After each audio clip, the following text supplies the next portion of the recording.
What the heck do we have to be paranoid for? And so I feel like everyone has it backwards. Is they had no concern up front, then we had a good idea of what it is, and now everyone's concerned. And that's what seems absurd to me.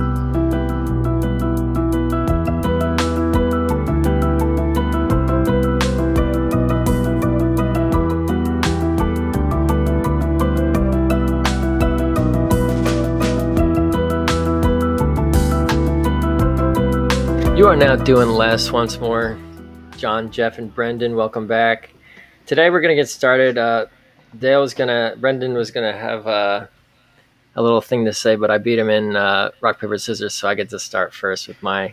I've been stewing this rant, so I wanted to run it by you guys. I mean, it's a little late. The event that happened, the event that triggered it was a couple weeks ago, I think, when Biden was giving a speech. And he said, he kind of referenced, I've read the exact quote. He referenced like on July 4th, if everybody is good and gets their vaccinations, then we can expect to have small outdoor gatherings with each other. Just kind of holding out a carrot on a stick for people to kind of give them incentive. And it really kind of struck me with a lot of thoughts. Because it's just very presumptuous to be able to be like telling people what to, like, as if we're like children, kindergartners, like, oh, this is what you guys can do if you're good. You get to have your barbecues on July 4th with a small group of people, right? So what it made me think about was I wanted to, and again, this is a rant, so I'm just gonna kind of go on for a little bit, but it made me think about, like, oftentimes people that come from a perspective of like limited government, smaller government, stuff that you hear on this podcast, government should do less.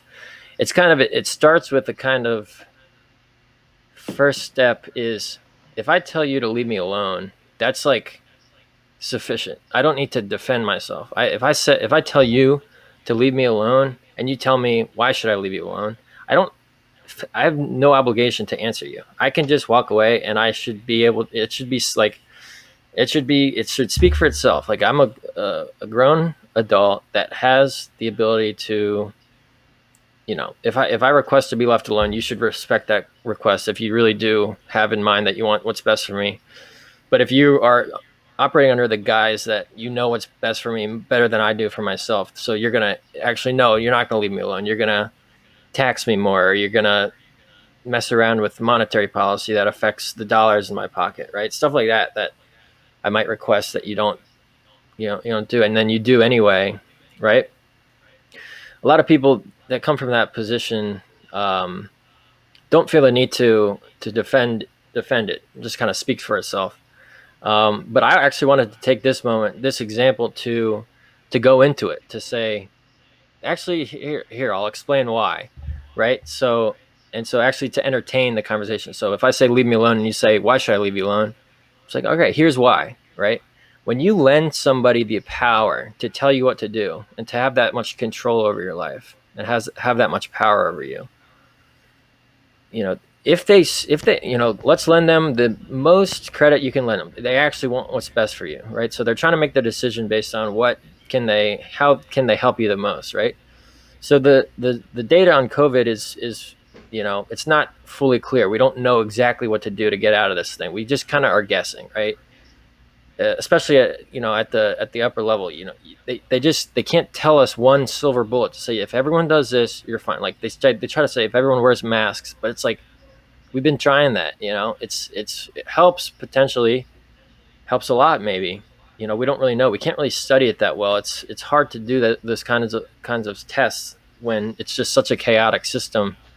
So if they really want what's best for you, and they don't know what the way out of it is, they can tend to err on the safe side, right? So if they say,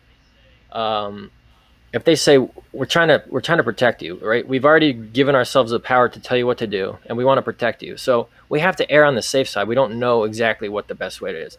So we're going to make our policy, the only responsible policy at that point is to say stuff like, well, we got to do whatever it takes to save even one life, stuff like that. Like, once you're given the power and you have that much effect on the outcome, you have to tend towards this, err on the safe side. Like, you have to be making the decisions, because if you make the wrong decision, oh, everyone can go about their lives, and the pandemic gets so bad, 30% of the population gets wiped out.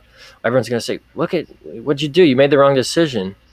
So they, at the very least, they have to say like, oh, well, we can't be gathering in groups, even though people are already gathering in groups and it's fine, in like in states like Florida and Texas. But it's just a messaging. Once you have that much power, you have to hold this message that we're erring on the safe side, and it's just very inefficient. Like, people themselves have to decide what is the most efficient way for them to operate their life. If you lend the power to some central decision maker, their only option is to be safe for everybody, and then they can only do one size fits all policies. So it's like, if we want to have these central powers, central governing bodies, it's just we're sacrificing efficiency. So that's the rant. So let me know if that is interesting, or I thought we what were you going to think. talk about aliens. I think Jeff's gonna 100% agree with you on that. Right off the bat, I think that's almost the core of the do less concept that you guys kind of started this whole thing about. Is, someone's gonna have legislative power over you to tell you what you can and cannot do. They have to be able to provide the data to back up exactly why that is, why they should have the ability to require you to do that. Um, but I think so. I think generally I agree with your overarching stance that in general, when the government needs to apply a one size fits all policy to an entire country as large and diverse as the U.S., it's inherently inefficient. Um, but I think you have to ask where you draw the line when it comes to requiring a certain amount of safety uh, that might be inconvenient to some people. So just to give like the extreme counter example, might be, okay, maybe the government shouldn't require everyone to, get vaccinated or be locked inside their house, but should they make it a law that everyone should wear their seatbelt? Maybe not, right? Maybe that saves lives, but maybe that should be a personal decision too, right? There's almost no additional risk to somebody else by you not wearing your seatbelt, so why should that be the law? And maybe you'll tell me you don't think that should be the law, but I don't think it's necessarily quite as black and white as you laid it out there. Well, I mean, seatbelt's a good example, but I would say that's a more perfect example of where it's like there's no question, right? It's like, who wants to take the reins on seatbelt advisory? It's like, I will. Everyone should wear seatbelts. It's so Mm-hmm. little harm, but so much benefit, right? Someone who stands out and says that, it's like they're not really risking much by telling you what to do. They're actually founded in bedrock of statistics, or Sure. or Well, I think that's what they're saying with the mask wearing, right? Like, there's no downside to people having to wear a mask. It's just But that's the inconvenient thing. at the Is there moment. a downside to wearing masks? Are we raising are all the children that have been ages 1 through 5 in the past year, is their developmental process of like growing up and learning to take risks is completely stunted by the fact that everyone you see on TV, everyone you see in person, they're all wearing masks and they're all afraid, and you can't touch each other and you can't get close to each other. It's like, who wants to be the one that steps forward and says, do this, there's no downside. It's like, what I'm saying is, the point of my rant, we should be very hesitant about things we don't know, like things that have exogenous impacts, potentially even. You got to be so hesitant. Like, and then right now, what we have is there's no downside for these politicians to take the reins and be like, no risk anyway, because if I'm wrong, I make my salary, I get my power, I get my influence. It's like, but if I'm wrong, so that's millions of people's lives and millions of, you know, billions of dollars of malinvestment. It's just so much can go wrong with no recourse. So it's just like no skin in the game, and just it's just a complete. There should be a complete incentive shift, is what I'm saying. The incentives are all off in the current paradigm. Right. Like if you think about the way the game has been set up for the politicians, right? Like how do they optimize their performance? Well, how are they measured, right? Like that death toll that everyone is keeping track of, that's very negative for them. So they want to keep that death toll as low as possible. But they have literally no incentive in the other direction, right? Like any steps they take to minimize the death toll is viewed in a positive light. But, as it may sound absurd at first, where it's like, well, of course you'd want to minimize the death toll, but the truth is at what cost, right? Like there's always things we can do to minimize more deaths, but we're not willing to make those trade-offs, right? Like if we just got rid of cars and no one ever drove a car ever again, we would save a lot of lives. But we're not willing to make that trade-off. We're not willing to go back to walking everywhere. So the reality is we make these trade-offs between, the risk of death and, economic activity, standard of living, etc., all the time. And we do this as individuals. And the reality is the politicians are framed with a game where it's basically the only number that matters to them is that death toll, and the costs are irrelevant. So it's completely obvious that this is, the route they've taken for the most part is extreme caution, because they have every incentive to act that way and no incentive not to. Because the reverse, right? So I'd say mainly the biggest cost of the COVID response has been lockdowns and shutting down businesses. The politicians don't really bear the brunt of that. Yes, there is a reduction in tax revenue, but they don't really feel that personally because it's not like they get paid in proportion to tax revenue.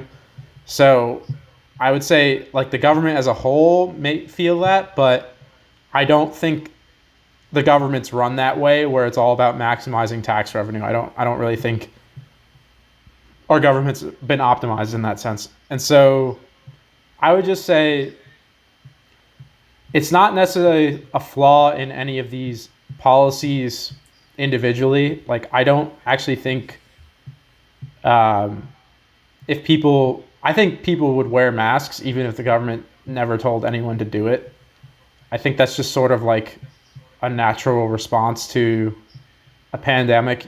I would say back in the Spanish flu days, the government was a lot smaller back then, and people used a lot of social pressure to get other people to wear masks and things like that. And I'm not saying that's like any better. I don't like the idea of like shaming people into doing things, but like point being is a lot of people wore masks back in the Spanish flu days. And so the idea that these policies themselves are the issue, I don't actually necessarily think. I think it's just that from the get-go, we knew government was acting in a way that the incentives were structured poorly. So it's impossible for them to essentially get the right mix correct of behavior. And that's kind of how I look at it. Maybe. Jeff, what do you think about that kind of what I was saying, how people tend to say, like, if I say leave you alone, I don't have to defend myself, here's an example of like, all right, you want me to tell you why? Here's why. Like, here's an example. Well, I would agree with that morally, right? If someone's like, don't aggress on me, I would say you have that right. But I would say in practice, that's not how it works. And this sort of gets more philosophical, but I ultimately, the way I kind of look at things now is that the person that keeps the peace is the person that makes the rules. And that's just because in mass, people want to be safe. And whoever is making sure people are safe, people are just going to go along with that guy. And that guy is going to essentially make the rules. Mm-hmm. And so you may say, I have a right to be left alone. But if you can't stop the impending force on you, they're just going to kill you and take whatever they want. And history is going to forget all about you unless there's some system in place that can essentially punish that immorality, right? So I would agree. I would say that that is how it works.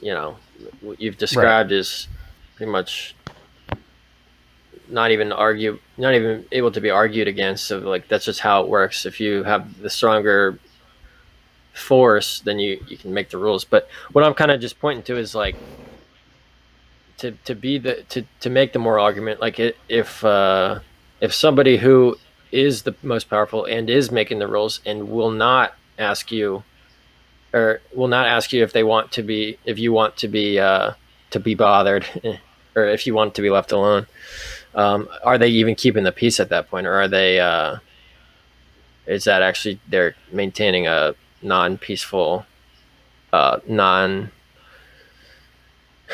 Well, I think the point is not just are they keeping the peace, but like are they carrying the biggest stick, right? So it almost doesn't matter. You're gonna have to follow the rules, of the government if they want to decide to enforce it physically, right? So I think not only emotionally are you going to follow the rules of your protector, to Jeff's point, but also you don't have a lot of power to fight back necessarily if they want to enforce some rules on you. Another part of the thing is you should ask yourself, okay, these weren't even laws that were made for the most part. Like a lot of these COVID regulations were not passed through any legislature. They were edicts from, governors and mayors and maybe the president made some. I don't know that any were presidential, but point being is they didn't go through the traditional, essentially, channels that they're supposed to go through for our legislative process or whatever. And it just kind of shows you all that's pretty much arbitrary, because essentially what your society is a consensus of rules. And the reality is most people, when they heard these edicts, were okay with them. They're like, these make sense to most people, and they went along with them. And they were not, there were not enough people who thought this was essentially an overreach for there to be a significant amount of pushback. And so at the end of the day, it didn't matter that it didn't go through the right legal channels, because it didn't have to. The police enforced it. The law, essentially, it didn't matter that they weren't truly laws, because they were enforced like laws and they existed and people followed them. And so that sort of structure is really arbitrary, and it shows you a lot of government is not what's written down on pieces of paper by the Constitution. And it's just what is the consensus of a large majority of people, and that's kind of how things are going to go. And sometimes you can ascribe process to it, but ultimately that doesn't matter. And so I would say the problem is most people look at the government like COVID is their fault. Like the results of how many people die or don't die. You hear this all the time where people say, whatever the death count was under Trump, they're like, Trump killed that many people, or just those are his fault. And to me, that's a terrible way of looking at things, because if the deaths are his fault, then it's obviously his behavior, it's clear where you're putting the incentives, right? So he obviously didn't get reelected. So is that an indication that the correct policy is way more stringent stuff, right? That's what the voters want, So it's just, as soon as you're putting that sort of responsibility on the government for your safety, their behavior is going to be obvious. And so it's not surprising to me what we're seeing. But what bothers me is like the idea that we expect if we had good management, way fewer people would have died. I don't think that's the case. I think it's roughly going to be the same. I'd like to push back on that just a little bit. I think I don't necessarily see a problem with your first point that citizens decided on their own to go along with these policies that were implemented by, state governors, etc., that may not have gone through the standard typical legal processes, although there are policies in place that allow them to make these kind of decisions in emergencies, especially public health emergencies like the one that we faced in the past year. But clearly people chose to go along with these and didn't push back too hard, like you said, because they saw what benefits it had to them, or at least they believed it, or they said, the government's actually protecting me from other people and keeping my community healthier and safer by implementing these policies, and I'm okay with that. And I don't see a problem with that if people are generally okay with it, other than the fact that some people, there obviously will be some people who think differently, but even in a larger sense, I think people expect the government to protect them and especially in other countries. I mean, we can go down the rabbit hole of government health insurance and things like that, but I think generally one of government's sole purposes is to protect their citizens' lives, not only from outside forces but from each other. That's what police do in the first place. So if they can apply some policy that's going to save Americans from other Americans, I don't think that's necessarily a problem, and I don't think that's an unrealistic thing to expect. Can I clarify? Well, so when you say policy saves people, policy doesn't save people.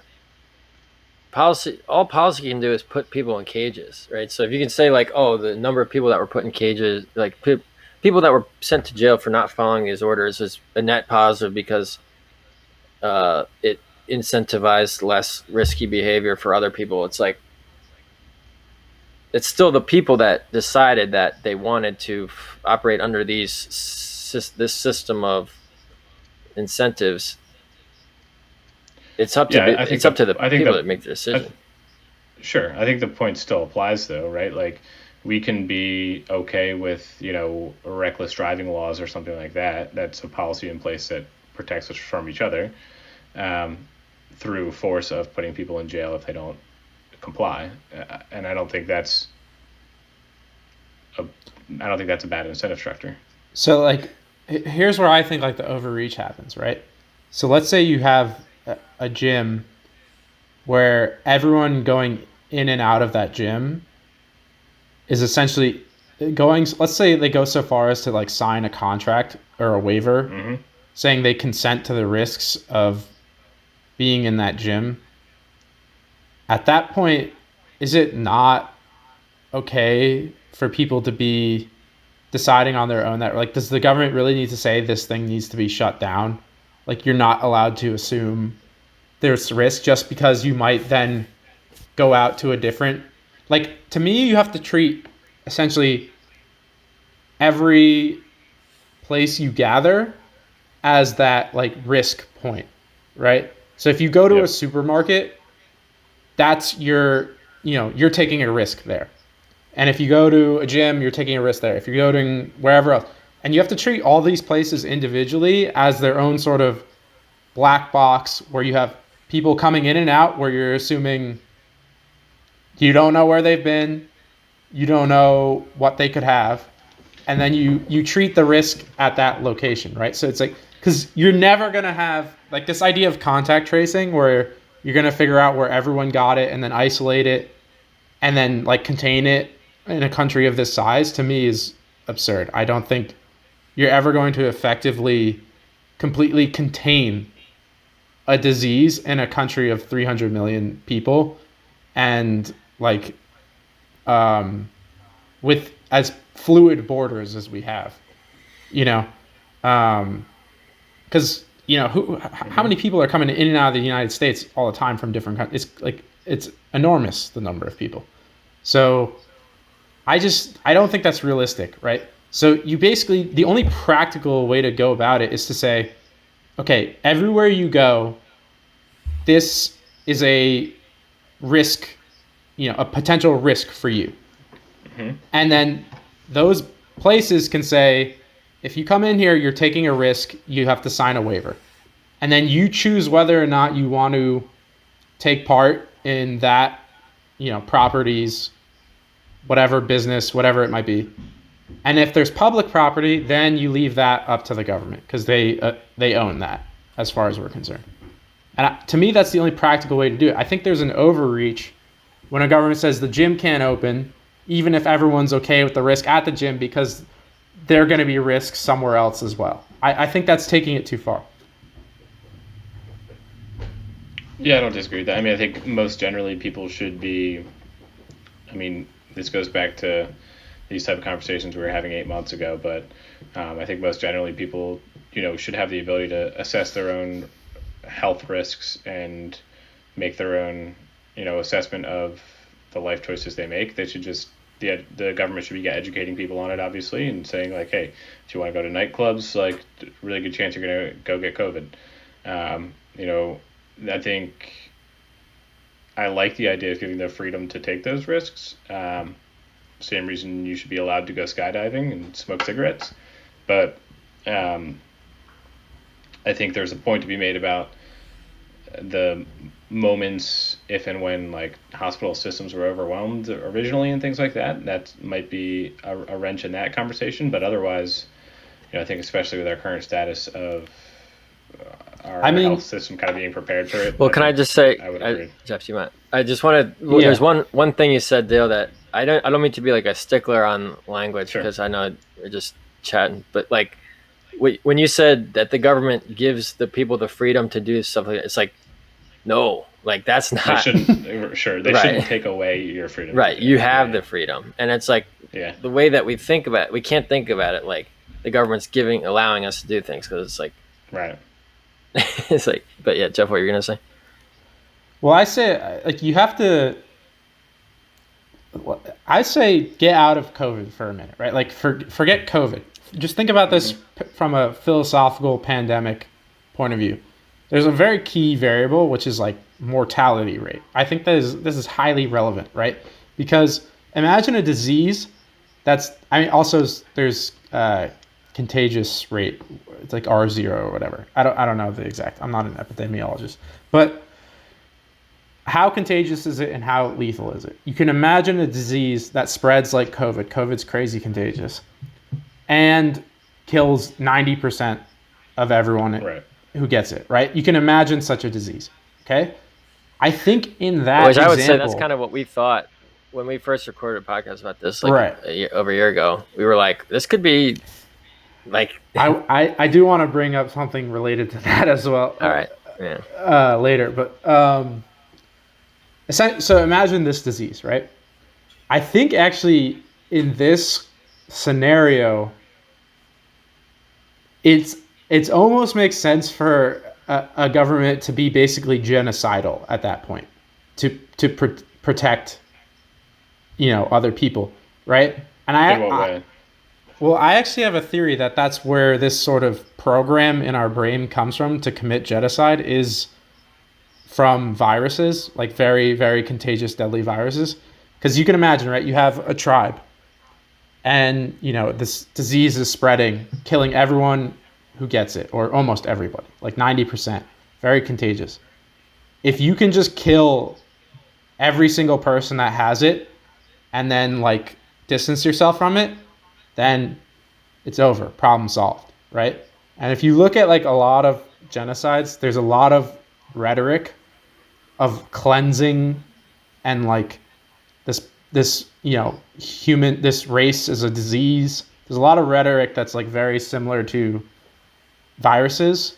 And I think actually tribes that deployed this like genocidal program against very, very contagious lethal viruses potentially had a survival advantage over other tribes. Because you can imagine if you just say,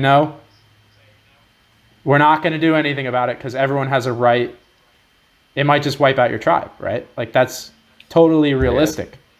And so there's this huge gray area, right? in that limited case, you have some very difficult moral questions, obviously. Because it's, I mean, with modern medicine, maybe we can make a vaccine and we don't have to like kill everyone. But I'm just saying, you can imagine that you're faced with very difficult choices in that situation where something is so contagious and so lethal that basically it actually sort of makes sense for some central governing body to be like, every single person is basically a nuclear bomb in terms of threat level. And so, yes, you have your rights, but we also have to treat you like a nuclear bomb in terms of the threat you pose to everyone else. And so suddenly your rights are dwarfed by the threat you present, right? But I think we're on the opposite side of that with COVID. I want to add some commentary on that side, because I think a lot of people's initial reaction to that, and I want you to keep going, Jeff, but I just want to say, if you think that that's absurd, like, Jeff, what are you talking about? This is just complete philosophy, whatever. You know, I don't want to even entertain this crazy thought. It's like, listen, they thought communism was this dangerous, and we literally went to like Vietnam and killed how many hundreds of thousands of people with this in mind. We're like, okay, let's stop it at its source. Let's stop communism, this virus. And it doesn't matter how many we kill, because we're going to stop it in its tracks, and we're going to stop the domino effect. So it's like, we live in a country where what Jeff is saying is not philosophy. It's practice. It was practice. We've done it. With ideas. Yeah, like very similar, again.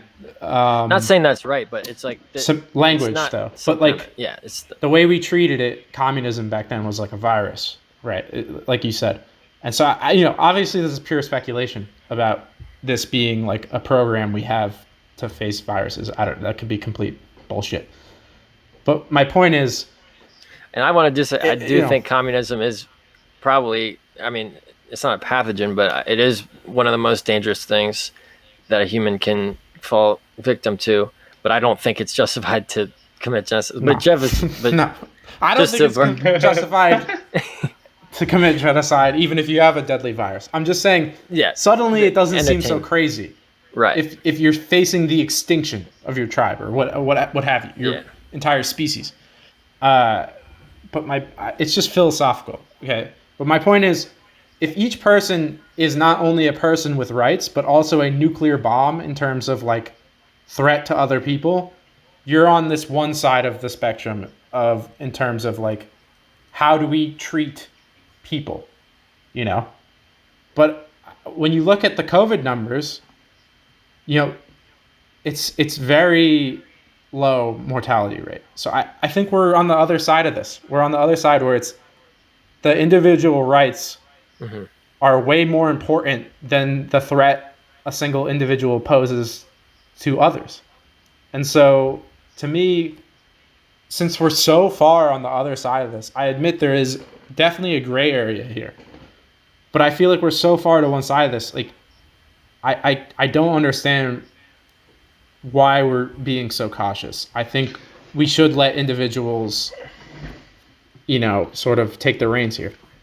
I think that makes sense. But what about especially based on what we know now? But what do you think about the case of March 2020? Yeah. Before we know early on, we're wrong. During the unknown, you have to treat it like it's on every person's a nuclear bomb. I think, basically, because you don't. It could. So you right? gotta kill them. Right. No, not kill them. But I'm just saying you essentially have to take extreme precaution. Quarantine, wear masks. Stay inside, wear masks. As you collect more data, you can become more relaxed. And this is exactly what John and I actually... maybe that was, to your point then, maybe that's the right policy to have implemented a year ago. And then as new data comes out, you should adjust. Right. But I mean, where we are now, like, I think there should be no government regulations whatsoever at this point with what we know now. But basically, when John and I did our first episode on coronavirus, it was before it had even really left China. We were talking about, while it was basically, we didn't have really very many cases in the US. It was like under 100 probably. And our whole point was, people are underestimating this because it appears to be very viral and we don't have a good idea of how lethal it is. And so the whole point was like we have to be careful. And when we were saying back then is, maybe this is something where the government actually needs to take more action because this could be like a extinction threat. And then we didn't take any caution early on. Our government didn't do anything early on. No one was concerned. I remember telling my friends I didn't want to go to the Big East tournament of basketball because I was concerned about COVID, and they said I was paranoid, and then here I am now when we have very good data on the disease, very low mortality rate, and I'm saying, what the heck do we have to be paranoid for? And so I feel like everyone has it backwards. Is they had no concern up front, then we had a good idea of what it is, and now everyone's concerned. And that's what seems absurd to me.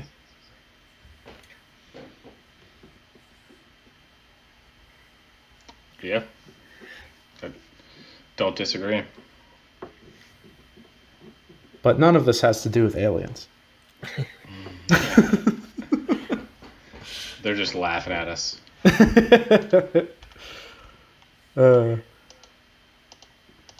But do you want to talk about I don't know, do you want to keep going on this topic, or do you want to talk about what you wanted to talk about?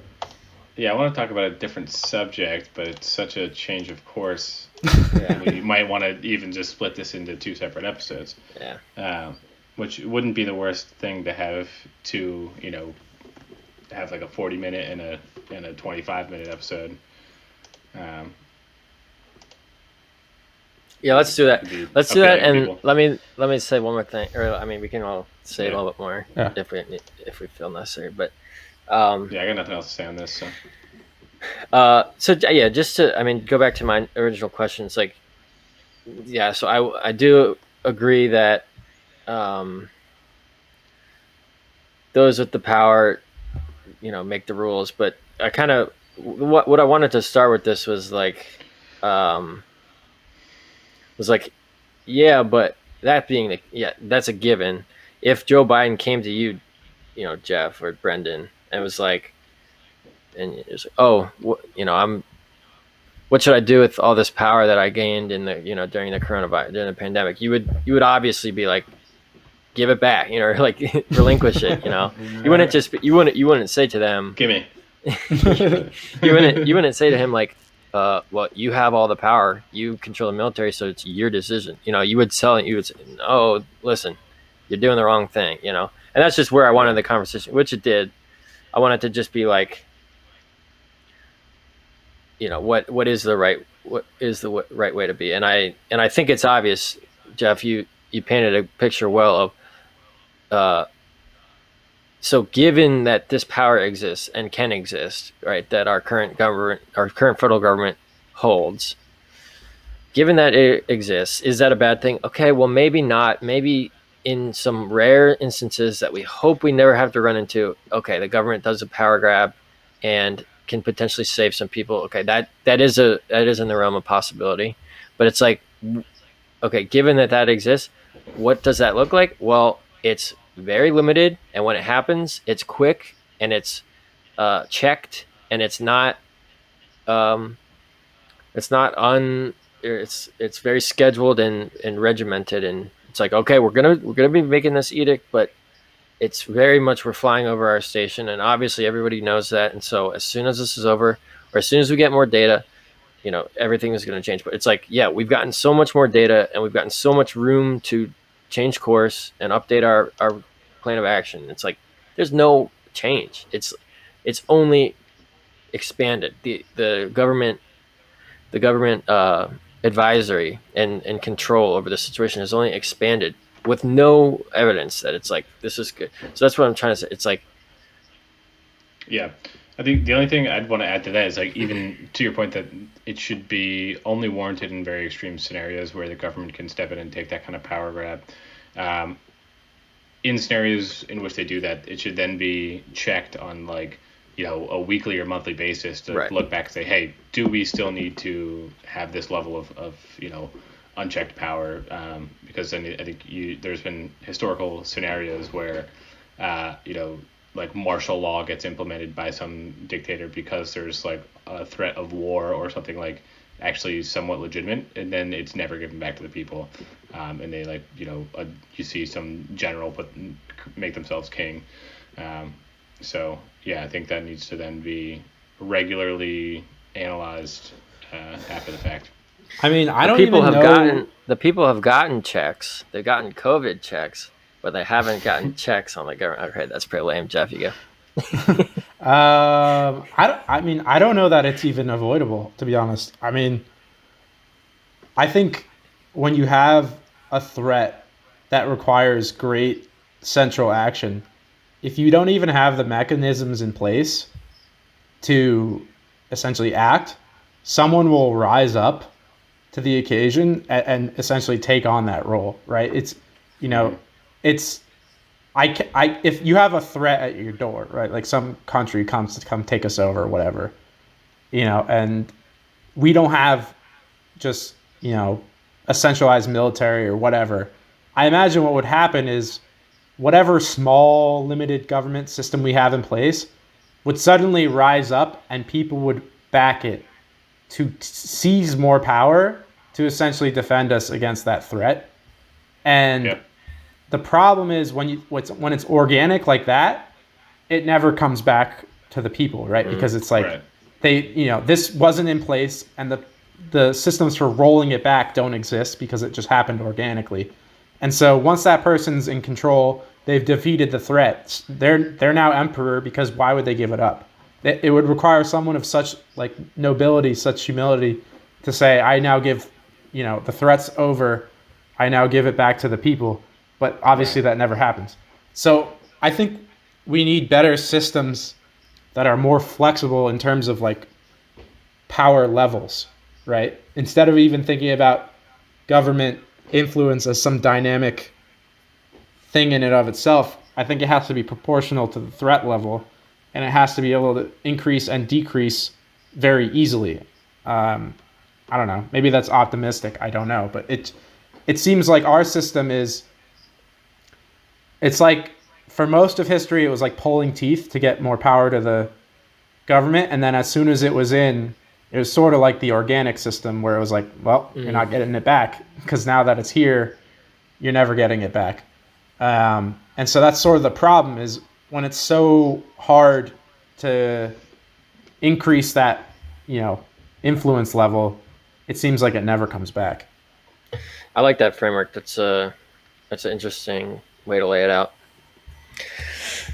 All right, next topic.